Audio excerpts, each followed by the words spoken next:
അപ്പോൾ ഫുഡൊക്കെ ഉണ്ടാക്കി കഴിച്ച് കഴിഞ്ഞു. ബാഗൊക്കെ പാക്ക് ചെയ്ത് കഴിഞ്ഞിട്ടുണ്ട്. ഇനി ടെൻറ്റ് കൂടി ഒന്ന് സെറ്റ് ചെയ്യാണ്ടേ. ഓക്കെ, ബാക്കിൽ വ്യൂ നോക്ക്. അപ്പോൾ day 2 of Annapurna base camp.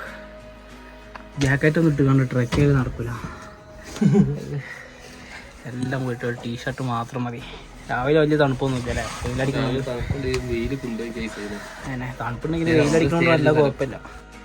കൂടുതലും ഇതുപോലെ സ്റ്റെപ്പുകളാണ് കേട്ടോ.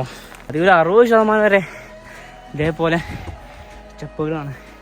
ട്രക്കിങ്ങിൻ്റെ അടിയിൽ കുറച്ച് മലയാളീസിനെ കിട്ടിയിട്ടുണ്ട് കേട്ടോ.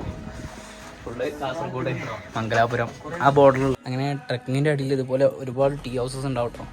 നമ്മൾ ഫോണ് കാര്യങ്ങളെല്ലാം പവർ ബാങ്കൊക്കെ ചാർജ് ചെയ്യുന്നത് ഇവിടെയാണ്. ചാർജ് ചെയ്തിട്ടുണ്ട്. ഇനി പൈസ ചോദിക്കുന്നൊന്നും അറിയില്ല.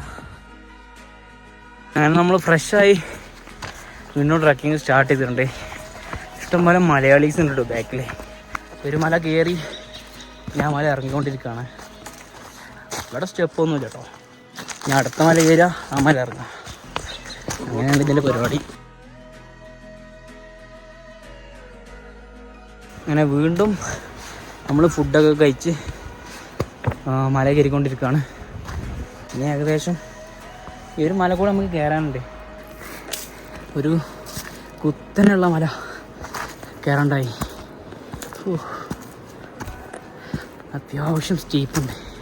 അത്യാവശ്യം മല ട്രക്ക് ചെയ്ത് വന്ന് ഈ ചോംബ്രോങ്ങിലേക്ക് നമുക്ക് പോകേണ്ടത്. ഇനി ഏകദേശം 2.8 കിലോമീറ്റർ കയറ്റം തന്നെ. സമയം ഏകദേശം 4:30 ആയിട്ടുണ്ട്. ഗൈസ്, ഇഷ്ടം പോലെ മലയാളീസിനെ കിട്ടിയിട്ടുണ്ട്. അത്യാവശ്യം ട്രക്ക് ചെയ്ത് കയറിയിട്ടുണ്ട്. ഫുള്ള് മലയാളീസിനെ കിട്ടിയിട്ടുണ്ട് കേട്ടോ.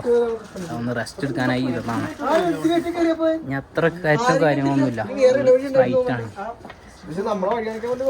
അങ്ങനെ രാത്രി നമുക്ക് ടെൻ്റ് അടിക്കാൻ സ്പേസ് കിട്ടിയിട്ടുണ്ട്. ഈ ഒരു ഹോട്ടലിൻ്റെ മുറ്റത്താണ് നമുക്ക് ടെൻ്റ് അടിക്കണേ. ഒരുപാട് ടെൻ്റ് ഉണ്ട്. ഇത് ഫുള്ള് മലയാളീസാണ്.